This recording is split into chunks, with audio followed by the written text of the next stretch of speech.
저는 가끔 초등학교 시절 또 중학교 시절을 생각합니다. 참 힘들었고 참 어려웠던 시절 아니겠습니까?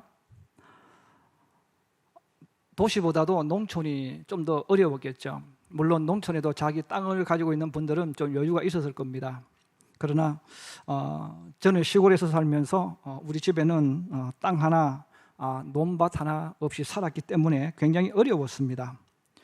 물론 우리 할아버지는 굉장한 부자로 사셨어요. 그러나 독립운동을 하시면서 집안이 완전히 망해버렸습니다. 그래서 우리 할아버지는 잘 살았지만 우리 아버지 때부터 완전히 망해가지고 정말 가난하게 어렵게 살았어요. 그래서 친구들과 같이 놀 때도 동산에 올라가서 운동하고 이렇게 놀면서도 이런 봄이 되어지면 소나무에 순이 올라오지 않습니까? 그러면 그 위에 있는 데를 잘라가지고 껍질을 벗겨내고 안에 하얀 부분이 있어요. 그것을 이렇게 먹기도 했습니다. 그리고 또한 가을이 되어지면 이 쌀이나 보리를 사과밭에 가져가요. 그러면 그 사과밭에서 이 썩어 있는 사과들이 있어요. 그 썩어 있는 사과 보통 한 3분의 1, 4분의 1 정도 썩어서 돼지나 누구한테 줄 그런 이제 과일들인데 이것을 쌀 한 대를 가져간다든지 이렇게 하면 그냥 한 자루를 줘요. 그러면 이제 쌀이나 보리 갖다 주고 그 한 자루 가져와서 썩은 부분 도려내고 먹었습니다. 그런데도 그게 그렇게 맛있는지 몰라요. 그리고 학교에 갈 때는 책가방이 없었기 때문에 책 보자기를 만들어 가지고 그 안에 책을 말아 가지고 등에다 짊어집니다. 그리고 뛰면 떨그덕 소리 나잖아요. 도시락도 없었기 때문에 학교에서 주는 그 강냉이 옥수수 죽을 이렇게 먹곤 했습니다. 자, 그런 것을 어려웠던 시절을 가만히 생각하면서 지금 내가 누리고 있는 것, 또 지금 내게 일어나고 있는 이 모든 것을 생각해 봅니다. 가만히 앉아 있어도 그냥 쌀만 씻어 갖다 주면 저절로 밥이 돼요. 또 이제는 겨울에 군불을 떼기 위해서 산에 가서 나무를 해올 필요도 없습니다. 자동으로 다 됩니다. 세탁도 건조도 집에 넣기만 하면 자기가 알아서 다 해주는 시대예요. 그렇게 힘들고 어려웠던 그 시절들도 있었지만 그건 이미 과거란 말이에요. 근데 지금은 이렇게 너무나 풍요로운 이런 시절을 살고 있습니다. 그러면서 생각합니다. 야, 내가 이런 평화로운 삶을 누릴 수가 있다니, 내가 이렇게 행복한 삶을 살 수 있다니 얼마나 감사한지 몰라요. 자, 그런데 가만히 되돌아보면 이 모든 것은 공짜로 주어진 게 아니라는 거예요. 누군가가 엄청나게 희생하고 헌신해서 우리는 그것을 누리고 있는 것입니다. 그러므로 우리가 세상에 살아가는 동안에 내가 누리고 있는 것이 공짜라고 여긴다면 그 사람은 정말 불행한 사람이고 바보 같은 사람입니다. 세상에 공짜는 존재하지 않습니다. 누군가가 희생했고 헌신했기 때문에 내가 공짜로 느껴지는 것이지 절대로 공짜가 아니라는 것이죠. 여러분, 구원도 마찬가지예요. 우리는 예수 믿고 구원받는다고 말하면 공짜로 얻는 것 같지만 사실은 공짜가 아닙니다. 예수님이 생명을 주셔서 우리에게 주신 것이지 공짜가 아니란 말이에요. 그냥 우리는 받았을 때는 공짜로 느껴지기는 해요. 그러나 예수님의 생명과 바꾸어진 것이 구원의 역사입니다. 그건 공짜가 아니라는 것이죠. 이스라엘 나라도 마찬가지입니다. 이스라엘 나라가 가나안에 들어온 이후부터 주변 나라들의 계속 공격을 받습니다. 이 주변에 있는 이 나라들이 이스라엘은 힘도 없고 군대도 없고 아무것도 없었기 때문에 건드리면 반응이 와요. 반응이 오니까 계속 집적거려요. 우리가 집에서 아이들을 키우다 보면 오빠가 있는 집에서 오빠는 여동생을 계속 건드려요. 왜 건드립니까? 반응이 온단 말이에요. 그 반응이 오니까 그 반응이 재미가 있죠. 심심하지가 않은 거예요. 때로는 남동생도 계속 집적거립니다. 도발을 계속 시키는 거예요. 그러다가 좀 더 까보면 한 대 때려버리고. 자, 이것처럼 국경도 똑같아요. 그 이스라엘 민족이 늘 당하는 거예요. 자, 그렇게 당하고 괴롭힘 당하고 무시당했던 그 이스라엘 민족이 다윗이 왕이 된 이후에 세계적인 강대국이 되어집니다. 이제 이스라엘을 우습게 여기고 공격했던 블레셋도 완전히 정복해 버렸습니다. 그리고 블레셋이 이스라엘 나라에 속해 버렸습니다. 아람을 비롯한 여러 나라들이 조공을 바치는 이제 강대국이 되어졌죠. 힘들고 어려웠던 시절이 지나가고 이렇게 사는 일에 부족함이 없습니다. 이제는 우리는 이스라엘 백성이라는 것, 이스라엘 국민이라는 것에 대한 자부심과 긍지를 가지고 있습니다. 국가도 번성합니다. 저들의 삶도 풍성해졌습니다. 그럼 이것이 그냥 이루어진 게 아니다. 오늘 우리가 읽었던 이 성경은, 본문은 우리가 읽었을 때는 답답할 수가 있어요. 또 나하고 아무런 상관이 없다고 느낄 수 있습니다. 그런데 분명한 것은 이 다윗이 왕이 된 이후에 다윗 왕국이 건설되어지고, 그리고 그 왕국에 속한 사람은 최고의 번영을 누리고 있는 거죠. 그런데 그 다윗 왕국의 번성과 번영과 사람들이 누리고 있는 이 모든 영광은 누가 주었느냐 이거예요. 바로 그 영광을 준 사람들의 이름들이 기록되어 있는 것이 오늘 우리가 읽었던 이 본문입니다. 이 사람들은 자신의 목숨을 내놓은 사람들이에요. 자신의 생명을 내놓고 수고한 그 사람들, 또 그 사람들 가운데 리더자들, 그리고 그들을 따랐던 수많은 사람들, 그 사람들의 이름을 우리에게 알려주고 있습니다. 그렇습니다. 우리가 이 땅을 살아가는 동안 내가 누리고 있는 것 그냥 이루어진 것이 아니라 이렇게 누군가가 희생하고 헌신한 그 결과물을 가지고 우리가 누리고 있다는 것을 알아야 됩니다. 자, 그렇다면 내가 지금 이렇게 모두들 누리고 있다면 그것을 받아 누리는 우리는 어떻게 해야 될 것인가? 첫째로 한번 따라해 주세요. 희생하는 사람들을 존경하자. 예, 희생하는 사람들을 이 존경하는 것이 누리는 사람에게 꼭 필요한 것입니다. 존경한다는 말은 본받는다는 뜻도 그 속에 포함되어 있습니다. 자녀들이 부모를 존경해야 되는 가장 중요한 이유가 바로 이것입니다. 성경에서 하나님께서 부모를 공경하라고 말씀하신 이유가 바로 이거예요. 내가 자라서 스스로 무엇을 할 수 있는 사람이 되었다면 바로 내가 이렇게 무엇을 할 수 있도록 만들어져 있는 이 모든 공짜가 아니라는 거죠. 내가 이렇게 될 수 있도록 만들어준 희생자가 있다는 거예요. 헌신자가 있다는 겁니다. 수고자가 있다는 겁니다. 그것이 바로 부모라는 것입니다.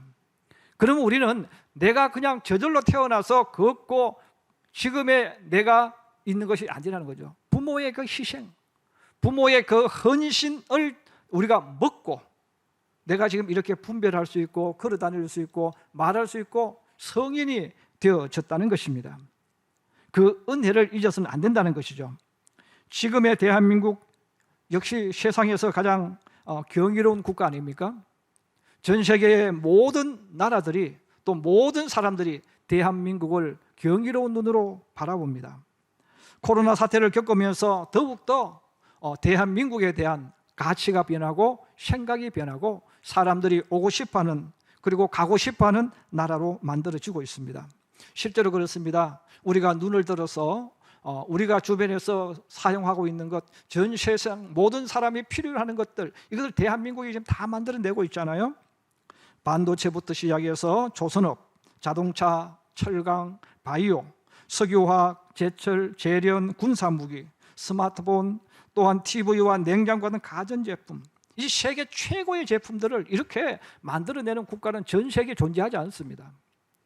자, 전 세계에 존재하지 않는데도 불구하고 이 대한민국이라는 나라에서 이런 제품들을 그냥 만들어내는 게 아니고 최고의 제품들을 만들어내고 있는 거죠. 여러분, 오늘날 우리가 이렇게 거대한 공장들, 일할 수 있는 일터가 있는 이런 모든 것들은 공짜로 주어진 게 아니라는 것이죠. 이런 것들이 있을 수밖에 없도록 수고하고 애쓴 헌신한 사람들이 있다는 거예요. 바로 그 사람들이 우리 부모 세대들입니다. 그러면 우리가 이 땅에 사는 동안 내가 지금 누리고 있는 이 모든 것, 그래서 우리 대한민국에 사는 젊은이들이라면 내가 직장이 없을 수도 있습니다. 지금 내가 가는 길이 어려울 수 있습니다. 그러나 마음먹으면 내가 얼마든지 일할 수 있고 갈 수 있는 거예요. 자, 그러면 이런 모든 터전을 누가 만들었을까? 자기 개인의 삶을 희생하고 헌신한 우리 위에 살았던 그 어른들이 있었다는 거예요. 그 어른들의 희생과 헌신을 통해서 오늘 우리에게 이렇게 일할 수 있는 대한민국, 내 꿈을 펼칠 수 있는 대한민국이 있다는 것에 대해서 우리는 감사해야 하는 것입니다. 우리는 비록 내가 힘들고 어려울 수 있지만 바로 앞서 있는 이 세대, 희생하고 헌신한 부모 세대들을 우리는 존경하고 또 그들을 높여줘야 할 의무가 있다는 것입니다. 또 나아가서 우리나라는 사실 군인을 부를 때 군발이라고 부르는 경우가 있어요. 이것은 대한민국의 대부분의 남자들이 군에 갔다 왔기 때문에 부르긴 합니다만 좋은 의미는 아니죠. 여러분, 지금도 미국 사람들은 최고의 존경과 대우를 해주는 신분이 있습니다. 군인이라는 신분입니다. 그래서 미국이라는 이 나라는 사람들이 줄을 쭉 서 있다도 군인들이 오면 그 군인이 1명이든 10명이든 가장 앞쪽에 세워준다 그래요. 가장 먼저 표를 끊고 나갈 수 있도록 한대요. 비행기를 타도 마찬가지랍니다. 비행기를 타도 가장 먼저 탈 수 있도록 배려를 해줍니다. 그리고 비행기 좌석에 앉아도 수많은 좌석이 있어도 제일 VIP 좌석으로 이들을 인도해 준다는 거예요. 심지어는 임산부들이 얼마나 힘듭니까? 그 임산부들도 먼저 자리를 양보하는 사람이 있는데 이 군인이라는 거예요. 그럼 왜 군인들을 이렇게 배려하겠습니까? 바로 군인은 조국을 위해서라면 언제든지 목숨을 내놓고 전쟁을 하는 사람들이거든요. 전쟁을 한다는 말은 수많은 직업 가운데서 나는 희생하기 위해서, 헌신하기 위해서 가지는 직업, 이게 군인이라는 거죠. 그러면 지금도 미국 사람들은 어떤 말을 하든 어떤 환경에 있든 최고를 대우해주고 또 자부심과 긍지를 가지고 있는 것이 이 군인이라는 것입니다. 군인들의 희생과 헌신이 없다면 미국이란 나라는 존재하지 않을 것입니다. 바로 다윗과 함께 이스라엘과 하나님 나라를 위해서 앞장서서 희생하고 헌신한 아름다운 이름들, 한 사람 한 사람의 이름을 부르고 그의 업적을 오늘 우리에게 알려주고 있죠. 그래서 우리가 그 오늘 본문 말씀을 읽었던 것입니다. 그 중에서 가장 리더자로서 앞장서서 목숨을 내어놓고 나갔던 사람을, 첫째 사람을 이야기합니다. 다금한 사람 요셉바세벳, 도대의 아들 엘르아살, 하랄 사람 아게다의 아들 삼마. 근데 이들을 이야기하면서 그럼 이들은 어떤 사람들이냐?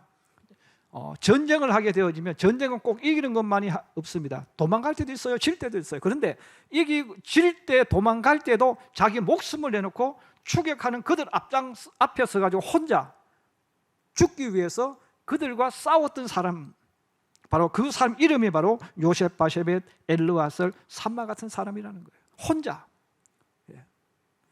자, 이렇게 나는 언제든지 내 조국을 위해서 죽을 수 있다.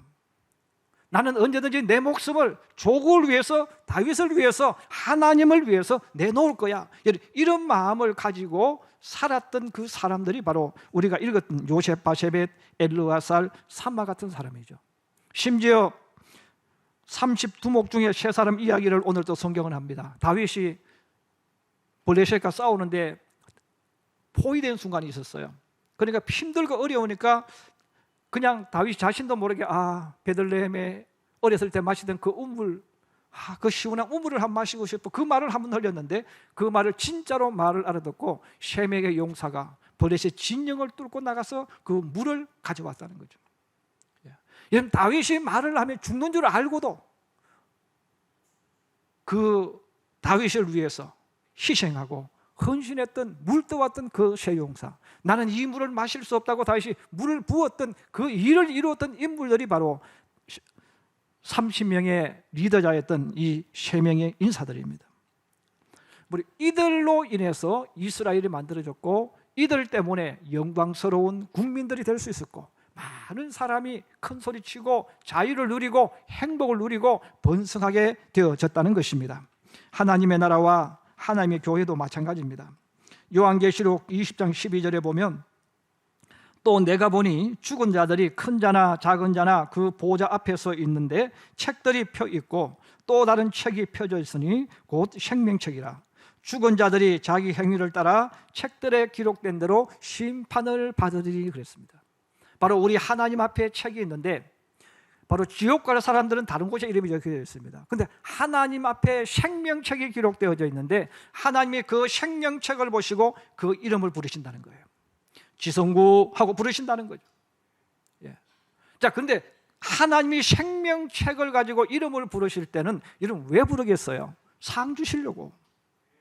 그 상을 주시는데 하나님은 상을 주시기 위해서 하나님의 사람들에게 달란트를 주셨어요. 달란트를 맡기셨어요. 이것은 사역을 맡겼다는 뜻입니다. 하나님은 각 사람들에게 사역을 주셨어요. 그 사역을 왜 주셨을까? 그 사역은 우리를 축복하시려고 주신 거예요. 그 축복하려고 사역을 주셨고, 우리가 하나님 주신 이 사역을 하면 이 땅에서도 복을 받고 영원한 나라에서도 복을 받는 거예요. 그래서 영원한 나라에 갔을 때도 하나님께서 내 이름을 불러주신다는 거예요. 지성구, 너는 내가 이런 사역을 맡겼는데 너는 어떻게 했느냐, 이것을 찾으신다는 거죠. 마태복음 25장 달란트 비유는 바로 그거예요. 여러분, 5달란트, 2달란트 받은 사람이 2달란트를 남기고 5달란트를 남겼기 때문에 상 받은 게 아닙니다. 여러분, 1달란트 받은 사람이 1달란트를 가져왔기 때문에 꾸지람 받은 게 아니에요. 주님께서 우리에게 알려준 중요한 의미가 그 속에 있는 거예요. 여러분, 1달란트 받은 사람은 그것을 가지고 사역을 안 했다는 거예요. 그는 그것을 파묻었다 그랬어요. 그리고 무엇을 했습니까? 다른 종들과 자기 인생을 즐긴 거예요. 그리고 하나님께서 우리에게 사역을 주셨는데 그 사역은 1달란트 받은 사람에게 5달란트를 가져오라고 주신 게 아니에요. 내가 너에게 사역을 맡겼기 때문에 너는 그 사역을 감당하면 된다는 겁니다. 왜? 내가 복을 주겠다는 거예요. 그래서 이 사역을 하는 사람은 무엇이 필요한? 희생하고 헌신하는 사람만이 사역을 할 수 있어요. 여러분, 만약에 회사에 여러분에게 어떤 일을 맡겼어요. 근데 그 일을 맡겼을 때 일은 잘할 수도 있고 못할 수도 있는 거예요. 그런데 일을 맡은 사람이 나 일 안 해 하고 일을 안 했단 말이에요. 그러면 그랬을 때는 이것은 꾸지람이 오는 거예요. 근데 내가 열심히 하면 결과와 상관없이 꾸지람이 아니란 말이에요. 그러므로 5달란트나 2달란트 받은 사람에게 하나님께서 원하셨던 게 뭡니까? 1달란트를 맡긴 사람에게 원하신 것이 뭡니까? 내가 너에게 복을 주려고 이 사역을 맡기니까 너는 그걸 하라는 거예요. 그 사역을 하는 방법은 간단한 거예요. 희생하고 헌신하는 거예요. 여러분, 일을 하기 위해서는 희생하고 헌신하는 거예요. 우리 성경 말씀 잠깐 한번 찾아보겠습니다. 누가복음 18장 29절에서 30절입니다.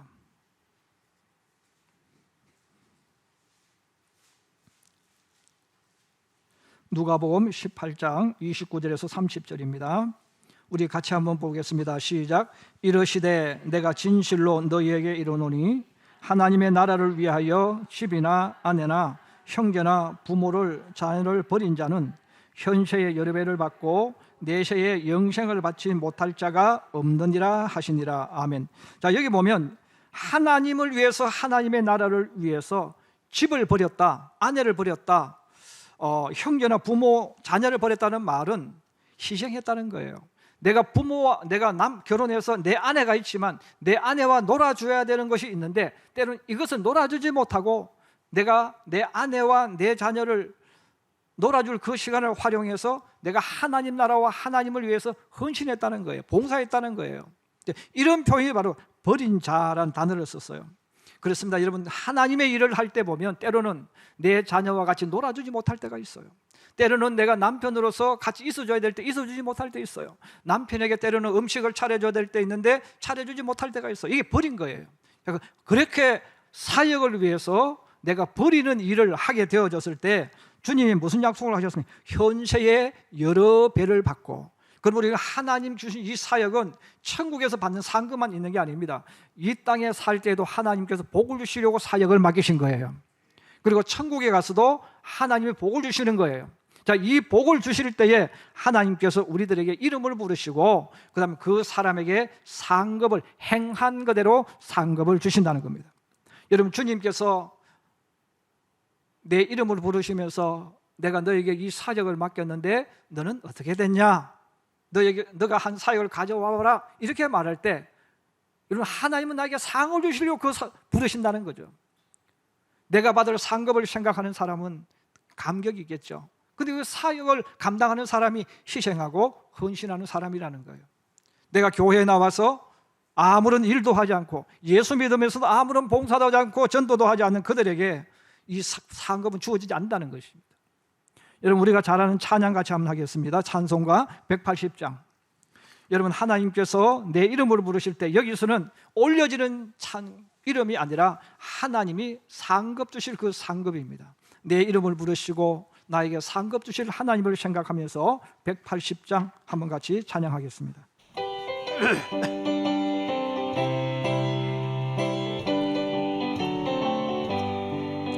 하나님의 나팔 소리 천지 진동할 때에 예수 영광 중에 구름 타시고 천사들을 세계 만국 모든 곳에 보내어 구원받은 성도들을 모으리. 나팔 불 때 나의 이름, 나팔 불 때 나의 이름, 나팔 불 때 나의 이름, 부를 때에 잔치 참여하겠네. 무덤 속에 잠자는 자 그때 다시 일어나 영화로운 부활 승리 얻으리. 주가 택한 모든 성도 구름 타고 올라가 공중에서 주의 얼굴 배우리. 나팔 불 때 나의 이름, 나팔 불 때 나의 이름, 나팔 불 때 나의 이름, 부를 때에 잔치 참여하겠네. 주님 다시 오실 날을 우리 알 수 없으니 항상 기도하고 깨어 있어서 기쁨으로 보좌 앞에 우리 나가서도록 그때까지 참고 기다리겠네. 나팔 불 때 나의 이름, 나팔 불 때 나의 이름, 나팔 불 때 나의 이름, 부를 때에 잔치 참여하겠네. 할렐루야. 여러분, 주님은 주님 나라와 주의 영광을 위해서 희생하고 헌신한 사람들의 이름을 기억합니다. 그리고 반드시 주님은 약속하신 대로 현세에도 복을 주시고 영원한 나라에 또 복을 준비해 놓으셨어요. 바로 주님이 원하시고 주님이 찾으시고 주님이 인정한 사람은 주님 나라와 영광을 위해서 희생하고 헌신한 사람들입니다. 그 주님 때문에 우리가 구원의 은총을 입는 거예요. 육신적으로는 우리 부모의 희생과 헌신 때문에 오늘의 내가 있지 않습니까? 그러면 우리는 이 땅에 사는 동안 내가 돈이 있다 없다, 지금 내가 잘 산다 못 산다, 이걸 다 내려놓고 내가 부모가 있다는 것, 내가 오늘 이렇게 모습으로 살 수 있다는 것, 이것은 부모의 은혜라는 것을 여러분 항상 기억할 수 있기를 주님의 이름으로 축복합니다. 또한 나라를 지키는 군인들, 각 터에서 정말 헌신하고 목숨 내놓고 섬기는 그들 때문에 우리가 이렇게 자랑스러운 대한민국 국민으로 산다는 것도 여러분 항상 기억할 수 있기를 원합니다. 두 번째 한번 따라해 주세요. 희생과 헌신이 없는 곳은 망한다. 아주 대답 간단합니다. 여러분, 망하는 나라의 특징이 있습니다. 희생과 헌신이 사라져버렸습니다. 또 다른 표현하면 자기 개인을 위해서 사치와 향락으로 바뀌어지는 거예요. 그래서 나라가 망할 때는 반드시 사치가 옵니다. 여러분, 사치가 온다는 말은 희생과 이제는 헌신을 버려버렸다는 거예요.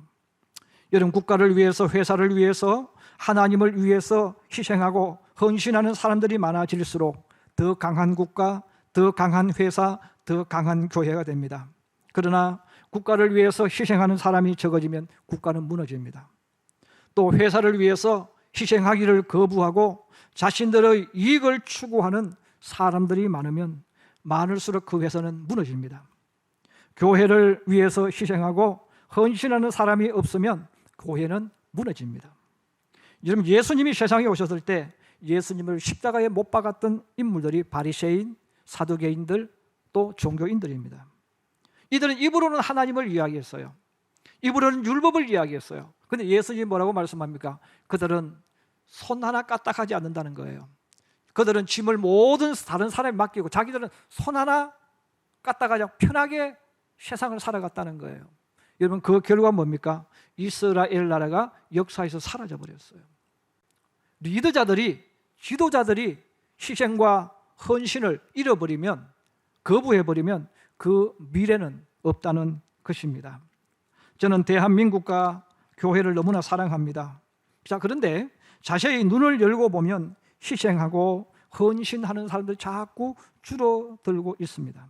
예수 믿는 사람들에게 이런 일이 일어나고 있는 것이 문제입니다. 결혼해야 할 청년들은 희생과 헌신을 시대에 뒤떨어진 것으로 생각하고 결혼보다 자기 편하게 혼자 즐기는 독신을 추구합니다. 그런데 문제는 예수 믿는 부모들도 예수 믿는 사람들도 그것을 추구하고 있다는 거예요. 시대가 그렇다는 명분을 따라가면서 행동을 가지고 살아갑니다. 또한 우리 부모들도 자녀들에게 희생과 헌신의 길을 버리고 편한 길로 가라고 가르치고 있어요. 너만 잘 되면 된다, 너만 고생하지 않으면 된다고 주입을 시킵니다. 또 자녀들도 부모들에게 이런 훈련을 받으면서 또 세상의 가치관도 배워서 부모를 위해서 희생하고 헌신하는 것은 구시대의 것으로 생각을 해요. 그래서 여러분, 지금 우리 한국 교회가 어른이든 청년이든 우리 학생들이든 지금 이런 사상들이 지금 계속해서 들어오고 있어요. 오히려 그렇게 말했을 때 부모들도 예수 믿는 분들도 나름대로 신앙이 깊은 분들도 그렇게 자꾸 가르치고 있는 거예요. 자꾸 가르치면서 뭘 가르치는 겁니까? 너 희생하면 안 돼, 너 고생하면 안 돼, 좋은 길로 가, 편한 길로 가, 너만 잘 되면 돼. 그걸 가르치는 거예요. 사랑하는 우리 성도 여러분, 성경을 읽고 또 성경을 읽어보시기 바랍니다. 하나님께서 하나님의 자녀들에게 계속 강조한 것이 있어요. 여러분, 십계명의 핵심이 뭐예요? 사랑하라예요. 그런데 사랑이 뭐냐 이거예요. 여러분, 사랑은, 따라해 주세요. 사랑은 희생하고 헌신하는 것이다. 여러분, 하나님을 사랑하라는 말은 너 하나님을 위해서 희생하고 헌신하라는 거예요. 이웃을 사랑하라는 말은 너는 이웃을 위해서 희생하고 헌신하라는 거예요. 여러분, 우리가 젊은이들이 부부가 나는 당신을 사랑해 하는 이 말은 뭡니까? 나는 당신을 위해서 희생하고 당신을 위해서 헌신할 거야 하는 고백이에요. 그런데 우리는 그걸 반대로 받아들이는 거예요. 성경에서 말하는 이 사랑, 또 예수님이 계속해서 우리에게 알려주시고 명령하는 것은 사랑하라는 겁니다. 희생하고 헌신하라는 거예요. 왜? 예수님이 그렇게 하셨거든요. 하나님이 그렇게 하셨거든요. 그런데 우리는 반대로 해석하는 거예요. 나 편해질 거야. 너 나를 위해서, 나는 편해질 거니까 너는 나를 위해서 고생해. 너는 나를 위해서 짐을 지고 가. 내 짐까지 다 지고 가. 나는 편할 거야. 이렇게 지금 말한단 말이에요. 또 그게 옳은 줄 알고 살아가고 있어요. 여러분, 희생을 하는 사람이 있어야만 나도 살고 공동체도 살고 교회도 살아납니다. 내가 편해야겠다고 느끼는 순간 내가 속한 공동체와 나는 불행을 만나게 됩니다. 희생이 없는 가정, 희생이 없는 공동체와 국가는 모래성과 같습니다. 여러분, 가정에 왜 웃음이 피어날까요? 이런 부모의 희생이죠. 부모가 밥을 해주고 빨래를 해주고 용돈을 주고 청소를 하고 이런 희생이 있으니까 그 혜택을 누리는 자녀는 당연히 기쁨이 오는 거예요. 그런데 부모가 희생을 멈추어서 나 오늘도 집에서 내가 대접받을 거야, 여러분, 그러면서 멈추어버리면 그 집은 어떻게 되겠습니까? 엉망이 되어버리는 거죠.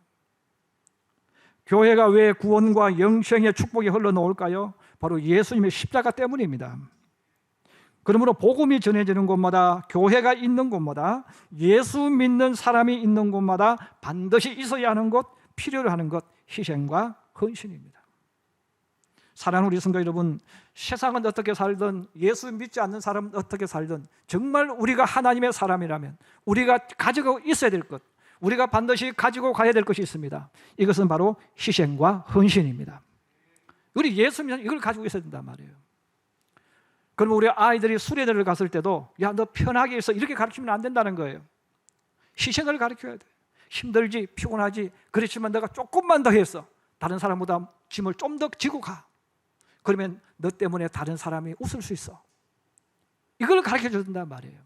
여러분, 직장에서도 나 편하게 직장 생활할 거야. 여러분, 그 사람이 정말 나쁜 사람이에요. 왜? 내가 편해지는 그 순간에 내가 짊어져야 될 짐을 다른 사람에게 대신 강제로 떠맡기는 거란 말이에요. 그럼 그 사람 때문에 피곤하고 힘든 거예요. 여러분, 그 중에 행복이 올 수가 없어요. 오늘날 가정이 자꾸 왜 파괴됩니까? 왜 결혼했는데 이혼이 많아집니까? 머리는 똑똑한데 아는 것은 많은데 전부 자기 편하려고 하는 거예요. 누 집에 가면 누 집 남편은 이렇게 하더라, 또 남편은 누 집 아내는 이렇게 하더라, 전부 다 그런 말을 하는 거예요. 여보, 내가 당신을 위해서 수고할게, 내가 당신을 희생할게. 이게 성경의 가르침이고 주님이 그렇게 하라고 하셨는데 우리 반대로 말하면 누구 집 남편은 이렇게 하는데 왜 당신 안 하느냐고 그냥 한 대 딱 때려야 될 사람이죠. 누구 집 아내는 이렇게 하는데 왜 당신은 하지 않느냐고. 그게 뭐예요? 내가 짊어져야 될 짐을 다른 사람, 남편에다 지우는 거야. 아내에게 지워주는 거예요. 짐을 많이 짊어졌으니까 아내는 너무 힘들죠. 남편은 너무 힘든 거예요. 그래 불행해질 수밖에 없는 거예요. 내가 희생하는 겁니다. 사랑은 희생하는 거예요. 내가 사랑한다고 말했으면 내가 희생하고 내가 헌신하는 거예요. 그래서 나 때문에 내 배우자가 웃는 겁니다. 이것이 성경에서 말하는 희생과 헌신입니다. 이런 복음이 들어가는 곳에 예수 믿는 사람과 함께해서 왜 행복합니까? 예수 믿는 사람이 주님을 닮아서 내가 좀 더 십자가를 지려고 하기 때문에 그런 거예요. 다윗의 왕국도 이런 죽기를 각오하는 사람들, 내가 먼저 죽을게, 너희들은 도망가, 내가 대신 죽을게, 이런 장수들이 있으니까 다윗 왕국이 건강해지고 강한 것이 되어집니다. 저는 우리 성도들이 주님의 이 사랑을 가지는데, 이 사랑은 희생과 헌신을 기억하셔서 여러분 직장에서도 내가 희생하고 헌신하는 십자가를 짊어질 수 있기를 원합니다. 사람 관계도 똑같습니다. 사람을 이용하는 사람이 가장 악한 사람 아닙니까? 다른 사람에게 무거운 짐을 맡기고 자기는 편해지려고 하는 것이 악한 거예요. 우리 성도들은 십자가를 지려고 그래야 돼요. 일터에서도 내가 조금 더 하면 되는 거예요. 여러분이 사람과 인간관계도 마찬가지예요. 내가 조금 더 해주면 되는 거예요. 내가 조금 더 희생하고 헌신하면 나 때문에 다 웃는 거예요. 바로 이것이 바로 오늘 성경이 우리에게 주는 교훈들입니다. 요셉 바세벳이나 이 브나야 같은 사람들은 다 그런 일을 한 사람들이란 말이에요. 저는 우리 성도들이 어디에 가든 편안함, 나는 손에 물을 안 묻히려고 하는 성도들이 아니라 내가 손에 물을 묻힐게, 내가 할게, 이렇게 희생과 헌신의 자세를 가지고 가정에 들어가시고 직장에 들어가시고 사람들과의 만남을 만들어가는 우리 모든 성도가 되기를 주님의 이름으로 축복합니다. 여러분 때문에 웃게 하고 여러분 때문에 행복하게 만드는 하나님의 사람들, 하나님의 사랑을 품은 예수의 사람들이 되기를 주의 이름으로 축복합니다.